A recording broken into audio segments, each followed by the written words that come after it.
Autumn touches the leaves of every tree, turning them beautiful shades of red and brown until they tumble to the ground. Soon it will be winter. Stepping outside without a thick coat is just asking to catch a cold. And the goddess still hasn't contacted me. Hey, did you really forget all about me? I've got 4 more years until I can finally go home. Above is a cloudy sky and before me is a path where the leaves have fallen.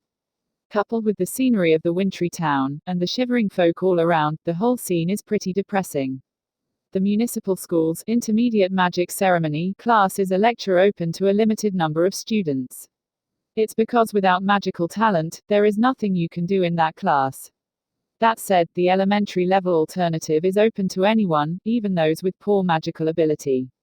It is for people whose abilities, at their height, are about as good enough to light a match or purify water to drink.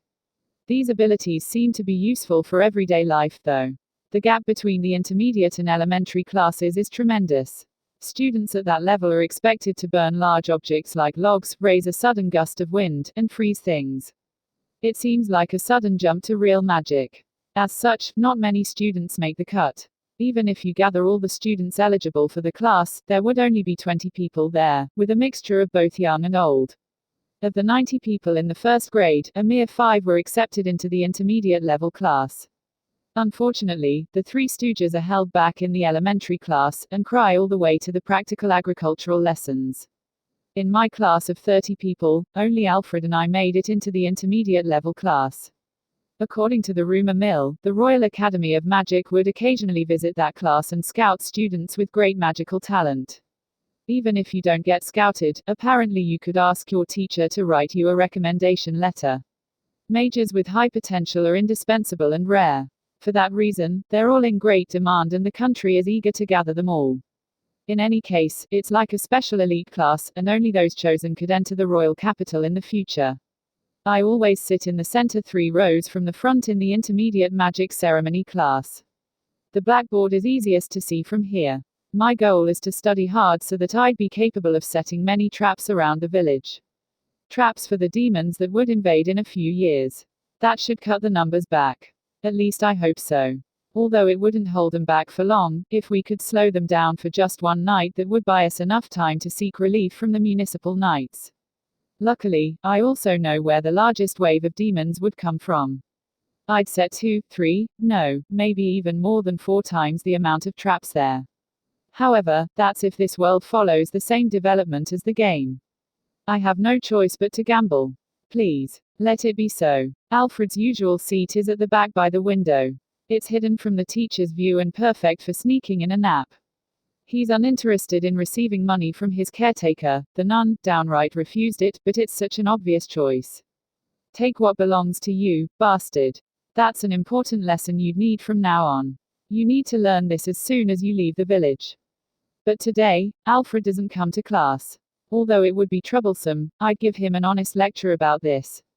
I really wonder what happened. Speaking of which, Alfred seemed a bit odd today. There were dark circles around his eyes. And he yawned a lot. Since he's usually expressionless, it's hard to read him. But he did come off as not feeling well. The other day in the library, he said something about a nightmare. I recall the other things that happened in the library and sigh. He seems to enjoy reading books. I often see him in the library.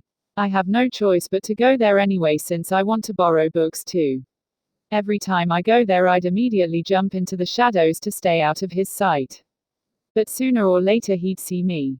He appears to be into mystery and adventure stories packed with action. An ancient history. Since we like similar genres, naturally we would bump into each other often in the library. And since for some reason he would talk to me, we'd engage in conversation. We usually discuss the plot and contents of the books. Then I'd realize I'd talked with him too much and run away. I don't like this kind of irregular contact. It's because I don't want to expose any faults. I don't want to be thought of as weird or suspicious. Because of this, I have to check if he's around every time I want to go to the library so as to avoid being seen by him. Oh dear. Even after the lesson ends, Alfred does not show up to the classroom. And it seems the 2 wealthy upperclassmen who always hang around Alfred are absent too. I'm a little concerned. The sky is still overcast from the morning. Currently, I'm riding in my family's coach. There's even a coachman. Being rich is amazing. It seems Alfred and the three bullies also ride a carriage. On the way home, one second it's cloudy and in another it starts to shower. Furthermore, thunder rings from above. I lean against the window, watching the gloomy scenery pass by. Then it strikes me. Shurio, my driver, jumps out of his seat from the sound of my scream. And so did I. Whoa, that surprised me. Young master, are you okay? Oh, I remember something. I was so busy following Leon's routine to AT that I let slip from my head a very important event. It doesn't involve me, so I couldn't do anything even if I tried. As a result, I didn't pay much attention to it. I wasn't where it's supposed to take place either. Basically, I had no idea when it would happen. But what if the event occurs today? Despite Alfred always being lazy, his grades are at the top of the class. He also has good looks, so of course he's popular. He has poor manners and his face is expressionless by default. But if he's handsome, then apparently everything else didn't matter. Just go and explode, why don't you? Even I think this way, so it goes without saying that other guys do too. It's unavoidable that Alfred attracts a lot of attention. For this reason, the upperclassmen usually find fault with him. But they always get the tables turned on them, so their resentment piles up. That's the status quo. Then, an upperclassman who was already in a relationship grew a crush on Alfred and wanted to break up with her boyfriend, whose name was Dill if I remember correctly. That was the straw that broke the camel's back. Dill hired some shady men to attack him. Alfred, who was unstable during his growth period, was about to be killed when his power ran wild. He somehow defeated everyone, but he was all beaten up. In a pitch-black forest that no one frequented, Alfred was injured and unable to move. He waited until he could walk on his own the next day. He was in that forest for all that time, all alone, with no one there for him. But that event has nothing to do with me. That's why, I should just ignore it, pretending I don't know about it, and go straight home. I wonder if Alfred and Dill started fighting by now. He said he was in bad shape. That recently he couldn't sleep well. I peer out the window. The rain hits hard against the window pane, slamming in a diagonal path.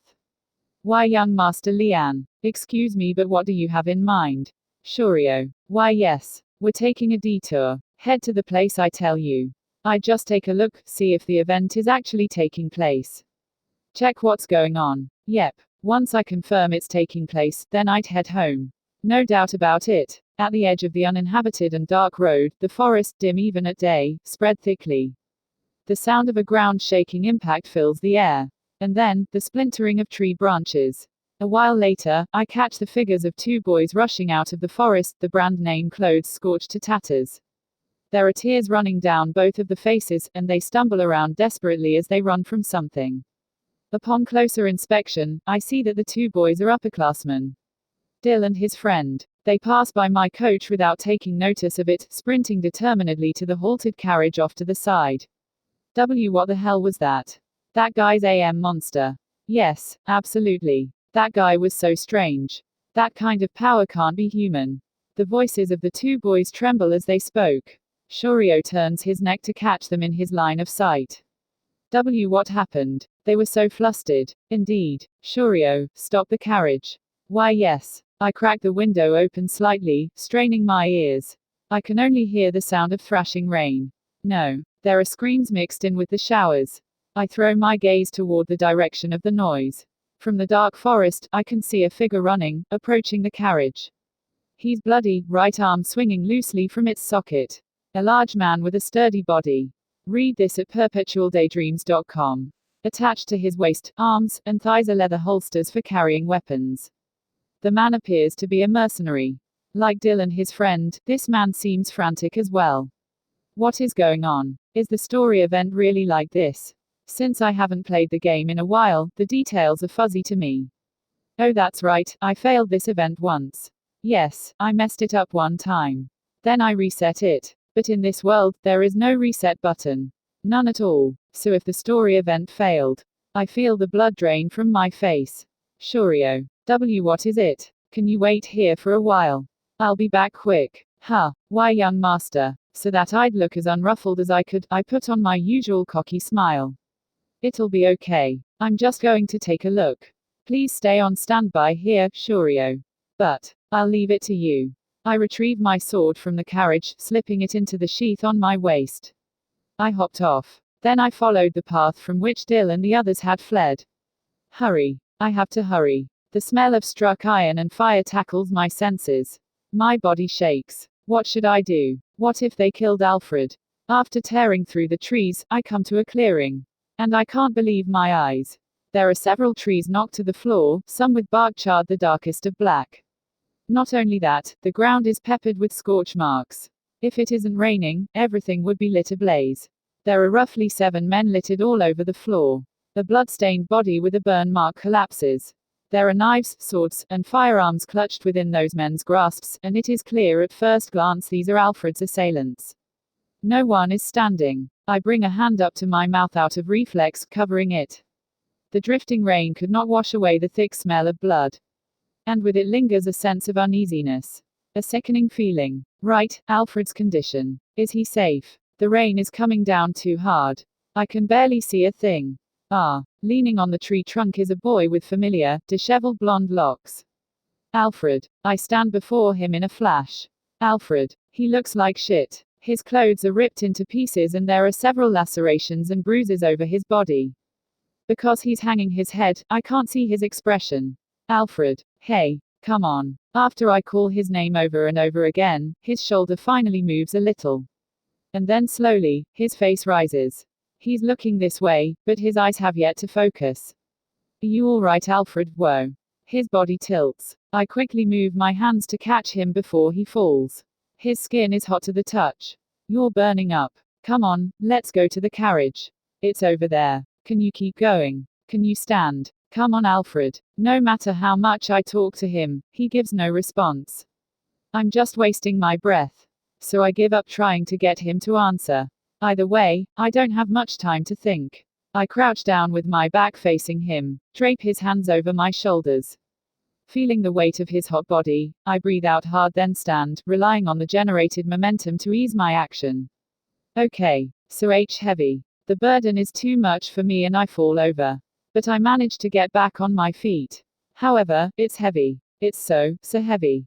Naturally, I'm aware that an unconscious body would be hard to move around, and when I helped bring my grandfather who had fallen to the hospital, I struggled there too. But this is really too much. My back feels hot from where his body meets mine. This isn't a fever to be ignored. I need to take him to the hospital as soon as possible. Right. I'd bring him to the old village doctor. Although he liked to play dumb, he seemed like a decent person. The old doctor treated everyone in the village, even severe injuries and illnesses, and he's skillful enough in his craft. He studied in the royal capital, returning to his hometown to care for the people there. Just an old doctor who loved his town. All right, let's do that then. I rearrange Alfred's position on my back to stop him from sliding down, and make my way toward the coach. As soon as we break through the thickest part of the forest, the carriage straight ahead, I call out my coachman's name.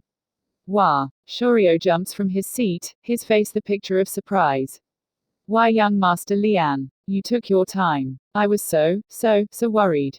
I was about to go look for you. Oh. What's wrong with the kid on your back? It's fine. Just hurry and, take him into the carriage. My lungs are about to give out. Yes, understood. Shorio grabs Alfred's limp body and hoists him into the coach. Just as you'd expect from an adult man. His strength and mine are as different as night and day. Alfred's eyes remain closed as he lies on the seats. He still gives no reply to my prodding. Wasted my breath again. I pull out a lap blanket and sit down next to him, wiping away the rain and sweat from his face and body. I should have brought a healing potion. From now on, let's always carry some. Shorio returns to the driver's seat, wiping his face of rain as he turns around. Young master, what are your plans? Take me to the village doctor. The village doctor. Yes. Go as fast as you can. He watches me with a strange expression, then nods.